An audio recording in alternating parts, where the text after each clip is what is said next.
Good morning बच्चों और मेरे अभिभावक को सुप्रभात, प्रणाम, सत श्री अकाल, अस्सलाम वालेकुम। प्रिय शिष्यों, आपके सामने जो ये चित्र चल रहे हैं, इनमें हिंदी के बहुत महान साहित्यकार हैं। कोई आलोचक हैं, कोई प्रकृति के प्रेमी हैं, कोई प्रेम के प्रेमी हैं, कोई ईश्वर के प्रेमी हैं। तो उनके चेहरों के साथ उनके नाम दिए जा रहे हैं। आप इन्हें याद रखें। एक हिंदी साहित्य के विद्यार्थी होने के नाते आपकी पाठ्य पुस्तकों में इनकी रचनाएं पढ़ने को मिलेगी, जिसे हम लोग पढ़ेंगे। और बोर्ड परीक्षा तक में इनके नाम और इनके काम और इन्हें किस नाम से पुकारा जाता है, किस धारा के कवि हैं, इनसे संबंधित प्रश्न पूछे जाते हैं। इसलिए आप इन्हें भी सम्मान के साथ याद रखेंगे। चलिए बच्चों, आज निकालिए क्लास 5 साहित्य। ठीक है, तो आज हम लोग पढ़ेंगे मनुष्य की अदालत। तो हम लोग सब देखे हैं। आज हम लोग पढ़ेंगे उल्लू की अदालत। उल्लू उल्लू हमको लगता है सब तुम लोग देखे होगे। नहीं देखे होगे तो कभी मौका लगेगा देख लेना। बुक में उसका पिक्चर देखे होगे।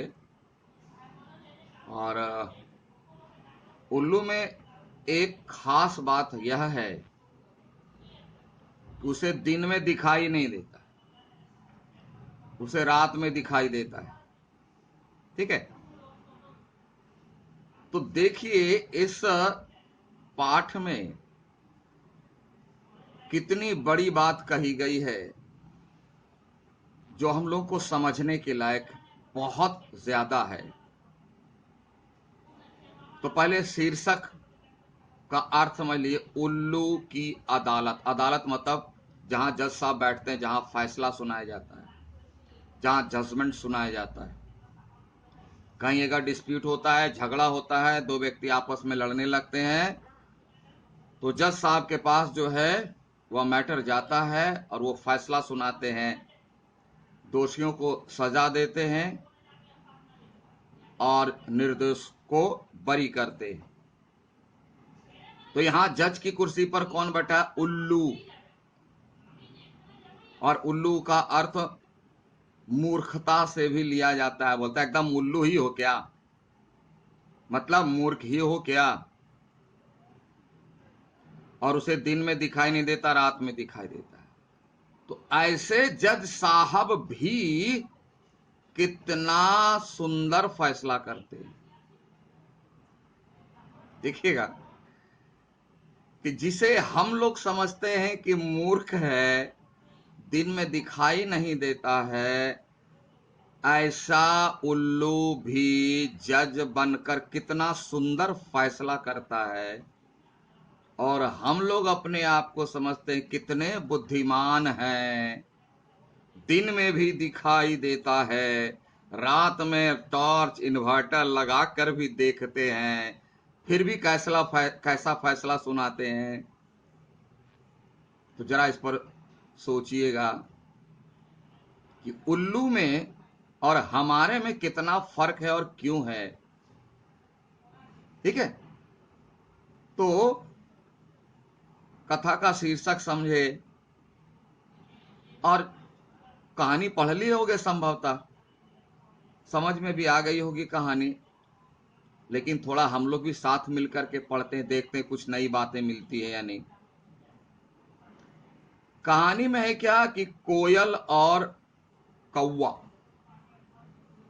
लड़ जाता है, आपस में दोनों लड़ जाते हैं और यह मैटर जाता है उल्लू साहब की अदालत में। कोयल क्या करती है, कौवा क्या करता है, दोनों मिलकर क्या किया और उल्लू ने क्या फैसला सुनाया, उसके बारे में है। लेकिन यह फैसला हम लोगों के लाइफ में भी, हम लोगों के जीवन में भी बहुत महत्वपूर्ण है कि हम लोग के जीवन के सामने जो समस्याएं आती हैं, जो विवाद आता है, तो जब उल्लू इतना सुंदर फैसला कर सकता है तो हम लोग क्यों नहीं कर सकते? हम लोग तो कहते हैं हम लोग बुद्धिमान व्यक्ति हैं, शिक्षित हैं, धरती पर सबसे अच्छे हैं, तो करना चाहिए। नहीं, कम से कम तो इस बार उल्लू से ही सीख लें। दूसरी बात, यह पाठ आपका क्या है? यह पाठ न कहानी है, न कविता है, न पत्र है, न निबंध, यह एक नाटिका है, यानी छोटा नाटक। छोटा नाटक, अगर बोले कि इस पाठ की विधा क्या है, तो छोटा नाटक, जिसको कहते हैं नाटिका, है ना। तो आइए इसको शुरू करते हैं। पाठ उल्लू की अदालत, और देखते हैं कि उल्लू हमारे जज साहब क्या फैसला सुनाते हैं। तो हम लोग जानते हैं कि हम लोग बहुत स्कूल में भी या और भी कई फंक्शन में ड्रामा करते हैं, नाटक करते हैं, छोटा सा स्किट करते हैं। तो उसमें सबसे पहले स्टेज सजाने का काम होता है कि स्टेज में कौन सी चीजें कहाँ होगी, नहीं होगी, और स्टेज में ऐसी चीजों को ऐसी जगह इस ढंग से रखा जाता है कि हम जो बातें कहने जा रहे हैं नाटक के द्वारा, और ऑडियंस जो बैठा हुआ है वह अच्छी तरह से समझ ले। यानी हम जो बातें कहना चाह रहे हैं, समझाना चाह रहे हैं, उसका प्रभाव ज्यादा से ज्यादा पड़े हमारे ऑडियंस पर, ऑडियंस आराम से समझ ले, उनको रियलिटी यानी वास्तविकता का एहसास हो। इस तरह से हम लोग अपने स्टेज को, जिसको हिंदी में कहते हैं रंगमंच, मंच, उसका पता चले। तो नाटककार भी यहां पहले वह जो है जज साहब का सेटअप तैयार करता है, जो हमारे कचहरी कोर्ट में होता है ना, कि जानवरों की अदालत का दृश्य, यानी जानवरों की कचहरी सजी हुई है, कोर्ट सजा हुआ है। न्यायाधीश, न्यायाधीश का मतलब होता है जज साहब, जो फैसला सुनाते हैं उसे कहते हैं न्यायाधीश। की कुर्सी खाली है, अभी जज साहब नहीं आए हैं, कुर्सी लगी हुई है बीच में, और जिसके सामने कोयल और कौवा अपने अपने वकीलों, भालू और पेंगुइन के साथ बैठे हैं। यानी अभी कोर्ट शुरू नहीं हुआ है, जज साहब की कुर्सी लगी हुई है, सभी लोग तैयार हैं, कौवा भी है, कोयल भी है, ये दोनों पार्टी है, दोनों में झगड़ा हो गया है, और केस हो गया है। जज साहब फैसला सुनाने वाले हैं, बहस करने वाले हैं, और दोनों भी अपना अपना वकील लेकर के आया है, जिसमें कोयल जो है भालू को लाया है, और कौवा जो है पेंगुइन को वकील के रूप में लाया है, और दोनों अपने अपने वकील के साथ बैठे हुए हैं। जज साहब का इंतजार हो रहा है ना। और बंदर न्यायाधीश के आने की घोषणा करता है। बंदर जो क्या है, वो न्यायाधीश आते हैं तो कहते हैं ना, सावधान। पहले के राजा महाराजा आते थे, सावधान, जहां पना महामहिम अमुक आ रहे हैं, इस तरह से घोषणा करते हैं। तो अभी भी वही थोड़ी सी प्रथा है, और जज साहब आ रहे हैं तो बंदर जो है घोषणा करता है, सावधान, जज साहब आ रहे हैं, इस तरह की घोषणा करते हैं। तो सभी अलर्ट हो जाते हैं, सावधान हो जाते हैं।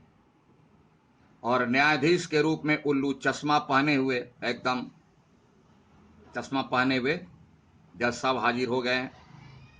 काले कोट में प्रवेश करते हैं, काला कोट, है ना। तो कोर्ट, और जब फैसला सुनाते हैं, बहस होती है कोर्ट के अंदर, तो गाउन पहनते हैं, ब्लैक गाउन।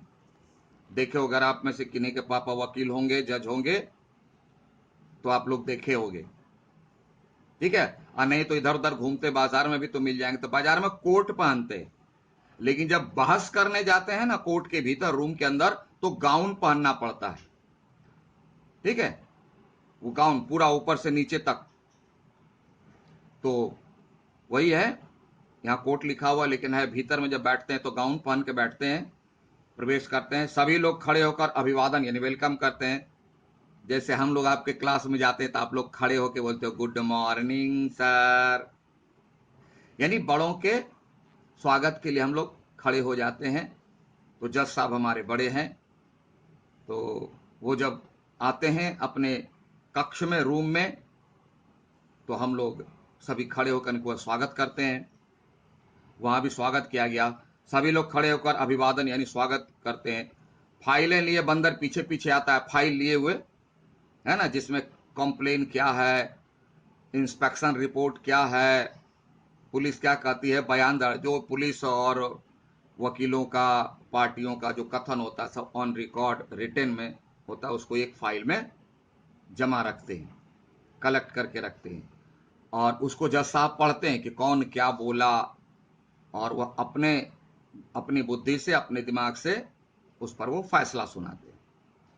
तो बंदर जो है पीछे पीछे आता है वो फाइल लेकर के, और जज साहब के सामने एक होता है पेशकार, यानी सबका काम अलग अलग होता है। पेश मतलब वह जो जज साहब के सामने फाइल को रखता है, तो वह जो है मैना है, घोषणा करता है कोयल और कौवे का मुकदमा पेश किया जाए। मुकदमा पेश यानी उन्होंने जो केस किया है और उससे रिलेटेड जितनी बातें हैं, जितने फाइल्स हैं, जितने पेपर्स हैं, वो सब एक जगह फाइल में जमा होकर के जज साहब के टेबल के सामने रखा जाता है।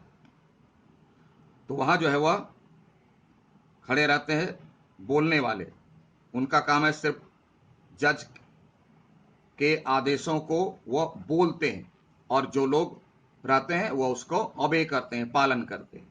तो मैना जो है घोषणा करने वाला है, कोयल और कौवे का मुकदमा पेश किया जाए। तो कोयल का वकील भालू खड़ा होता है ना। कोयल का वकील कौन है? भालू। और कौवे का पेंगुइन। तो वहां जो है सारी बातों को एक्सप्लेन करता है उनके वकील एक्सप्लेन करते हैं जज साहब के सामने। अब वकील क्यों करते हैं? इसलिए करते हैं कि वकील कानून के जानकार होते हैं। आईपीसी जो है, इंडियन पैनल कोड, उसमें सारे कानून लिखे होते हैं, तो उसी के हिसाब से घटना को जज साहब के सामने एक्सप्लेन किया जाता है, उनके सामने, इधर उधर नहीं, उनके सामने ही एक्सप्लेन किया जाता है। इंडियन पैनल कोड यानी भारतीय दंड संहिता विधान के तहत, यानी उसको एक लाइन में कहा, एक शब्द है कानून के मुताबिक।